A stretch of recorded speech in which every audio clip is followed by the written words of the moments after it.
All right, everybody, welcome to another video. And this is gonna be a video where I kind of get a lot of things off my chest. You know, Mortal Kombat, this might be one of the most balanced games out there. That's what they say. A lot of people say it's balanced, like developers and stuff. I'm not talking about people in the community. Me, myself, I don't think this game is I don't think it's too bad, but it's just certain things, and not only this game, but just fighting games as a whole. I was playing a little bit of Quan Chi, and I know some people have differing opinions about Quan Chi. Some people think he's really good, some people think he's not that great. I'm kind of like, he's in the middle ground. I think he's a lot better than people give him credit for. But then I was looking at like some of the just certain characters in this game that just have certain luxuries that just other characters do not have, and they have nothing to make up for it. And this is not just Mortal Kombat, like I said, this is games across every genre. We'll say like Tekken, even platform fighters like Smash and Multiverses. There are some characters that just seem like they just have everything that you would need in this game, and then some characters are just like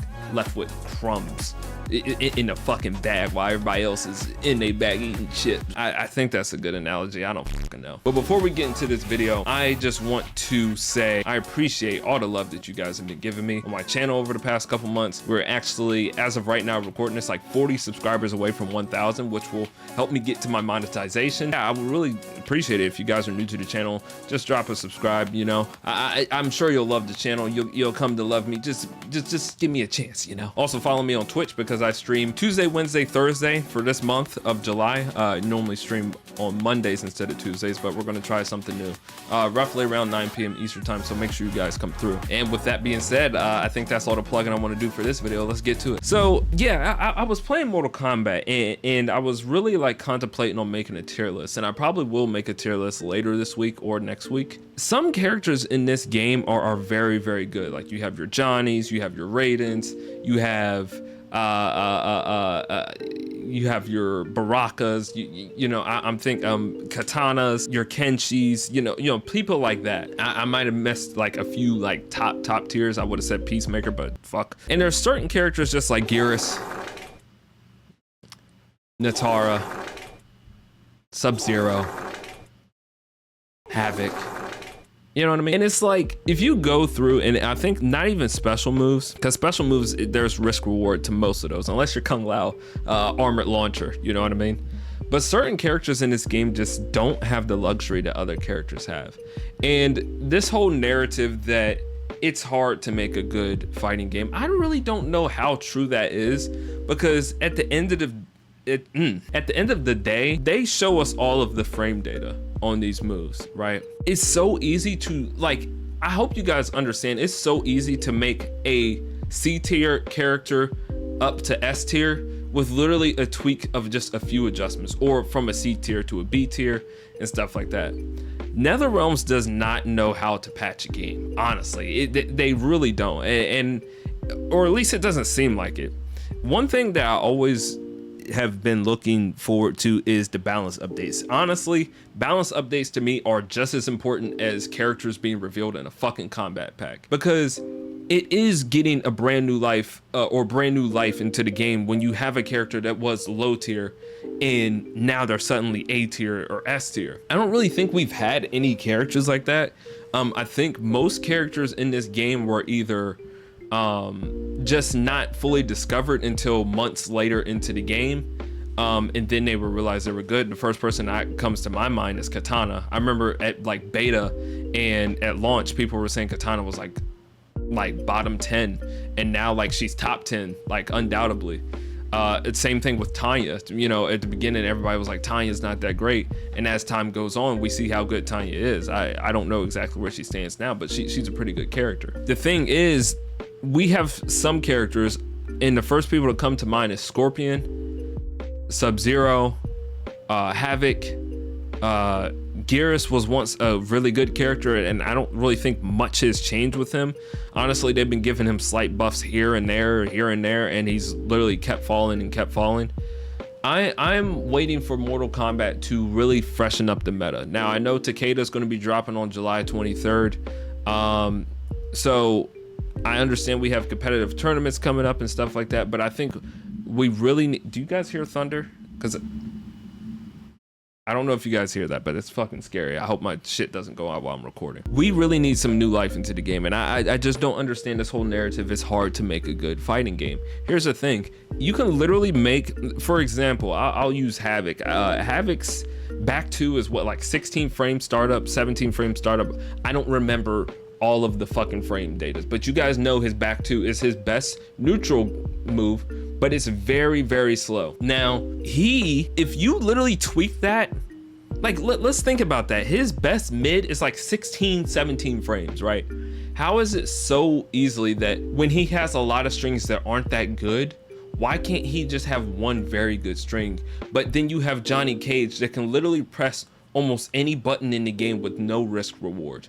I just don't understand it.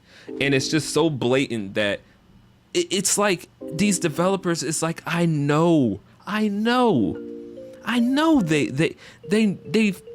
would hope they play the game enough to know that they play this character and they're like, man, this character's not that good. He's almost like at a disadvantage against like 65% of the cast. And it's like, they don't think in their mind to be like, let's change it up. Let's slowly push this character, get him up to B tier, A tier, something like that. And I don't know if it's the cameo system that they're just so reliant on. Oh, eventually we'll get this character here. I mean, the cameos too. Some cameos are just absolutely dog shit. It's like, I don't know if they're just relying on cameos to lift the character up, because Movado slightly raised Havoc up, but not to the point where he's like fucking viable at all. Imagine if Havoc's back 2 was like 11 frames or 10 frames. You know what I mean? Just imagine that. It's literally just quickening the move up and slowing the frames down. Yeah, would Havoc be broken? Maybe, but it can't beat a fucking 9 frame mid that Johnny has, honestly. And maybe because it's so forward advancing. Oh, great. Yeah, because we can't have great forward advancing mids. Okay, Katana is back 2 or whatever the fucking pokey shit. I don't know. I don't play Katana, but I'm pretty sure it's back 2. Literally, to me, that is like the best move in the fucking game. I don't give a shit. You can't duck. I mean, you can't duck it. You can't poke out of it. It's one of the best moves in the game. It's literally the god of counter poking. We don't want to talk about Reiko's back 3, you know, and it's like, you see what I'm saying? There's certain luxuries that characters have that they just don't, others don't. We can say Sub-Zero's back 2 with his hammer. Why can't that be safe on block? Everybody else, there's so many characters that have so many safe overhead and low starting launchers that literally there's no risk reward. Look at Melina. Melina has 2 like combo starters, low and overhead starters, right? Sub-Zero doesn't have that at all. I mean, he has the low, but you have to literally pair a cameo with him for it to even work. And it's like certain characters don't even need a cameo to be good. I promise you, you could literally run Johnny Cage no fucking cameo. I would argue Johnny Cage is still fucking top 10 in this game. And that's crazy. And it's like some characters can literally have one of the best cameo. You can put Chameleon on Havoc and that shit's not cracking top 15. Like, think about that. So how are we saying that the game is balanced? Trust me, it's not that hard. And I know you don't want, maybe you don't want everybody like to be good in the game. And I just don't understand. It's like, there's so many people that are begging and begging, like, where's the Johnny nerfs? Where's the Johnny nerfs? It's one of the hot topics every single fucking patch. And they just, it's like they so blatantly nerf shit that just don't need to be nerfed. Like they nerfed his parry. Yeah, okay, I get his parry can like interrupt strings and stuff like that. You can parry in the middle of strings. But that is not what makes Johnny so good. And it's like they blatantly ignore the fact that they know what the fuck makes Johnny so good. Okay, I'm literally just going off on a rant, and I felt like I should just use the energy that I've had, because I've been sitting here playing the game for like an hour with Quan Chi, and I was playing against a Katana, I was playing against a Johnny, and I was like, man, these characters just got shit that I don't have, and it's like, it's really hard for me to deal with. And it's like, for Quan Chi, I either have to use a whole bunch of meter and stuff like that to just get, you know, stuff going. And it's like, these guys, it's like they don't even have to worry about that, man. It's crazy. It's like, I know you don't want everybody to have to deal with the same shit where some people running out of resources and some people, you know, some people have to use a lot of resources, and it's like maybe you guys just don't want to, I don't know. But Mortal Kombat is a game where it's like, even if they're very low tier, it's no point to play a character that's low tier, because there's a character out there that does the same thing but better. You know what I mean? So it's like there's no reason to play low tier characters, and I don't really think that's good for the game, because it has a lot of online repetitiveness playing against the same people. I honestly, if you were to block out the fucking username versus Raiden players, I play against Raiden Serena all the fucking time, I guarantee you it's like I couldn't tell you the difference.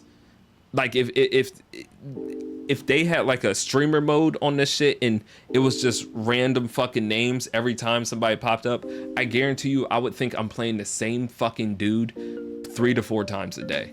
Like, honestly, that it's like that repetitive gameplay. I understand that that's how Mortal Kombat is. They don't have a deep bag of moves and shit like that. But it's like when I have to play and I get in the upper ranks of Combat League, and it's a lot of Johnnies, a lot of Raidens, a lot of Barakas, and it just turns into a whole bunch of people doing the same exact shit. It's like, man, I'll be honest with you, I haven't played a Tanya in 2 days on this game, and I've played the game probably a good 3 to 4 hours each day. I've not came across a Tanya in days. I haven't came across a Geras in days. I haven't played a Shang Tsung in over a week. I haven't, it's like, but I can literally say I've played 6, 7 Johnnies, 7, 8 Katanas, 6 Barakas, 5 Raidens. Sub-Zero's a fan favorite, so we're gonna always get Sub-Zeros, but it's just like certain characters, man, it's just crazy to just like, is that how you guys want the game played? Like, let me know, am I like far off here? Like, I understand the DLC characters are gonna get played a lot, they're the most popular, like a lot of Homelander right now. All the Ermacs have dropped off the face of the fucking earth. I don't know what this thing is. It's literally like a whole bunch of numbers and speeds on moves and pushbacks on moves that you guys can literally just adjust just to make characters better. Damn, it's like I was excited to play with Natara, and it's like she doesn't suck, but it's like, god damn, it's like you got to do so much work with Natara to actually make her like tricky and shit like that. But this whole idea of her flying around the fucking air, it's not really that great in this game. If they didn't have up blocking, it would be great, but it's like, man, it's like so much work you got to do with Natara, and she's already bad. Why can't we, like, why has Natara not been like significantly buffed? I know she got her new string, but that's not really what she needs buffed. She needs like a new move, my nigga, like a forward, like she has her forward advance in mid, but she needs like a forward advance in hit confirmable mid string. That's what would make her really good, because her forward advance in mid I think is very good. But goddamn, it's a whole bunch of sweeping forward 1-2s and just doing a whole bunch of kind of crafty shit to try and catch somebody off guard, and nothing is safe. Not a goddamn thing is safe. All right, I'm done, because I don't want to like drag on the video because I have to sit here and edit it. But I want you guys to let me know in the comment section, do you guys think it's hard to make a good fighting game, or do you guys just think that they're bullshitting and they just have some bias to certain characters and they want certain characters to be very good? Let me know in the comments, bro. Drop a sub. We're on our way to 1,000 subscribers, and I hope you guys have a good day. Hopefully this is posted on today where you can come through and watch me on my stream Tuesday, Wednesday, Thursday. Follow the Twitch, and I'll catch y'all later. Peace. Fuck, man, nether rooms, y'all, oh my goodness, stressing me out, bro. Please just buff Natara, buff Havoc, buff Sub-Zero, buff them, buff all of it. I don't want to see no more nerfs, bro.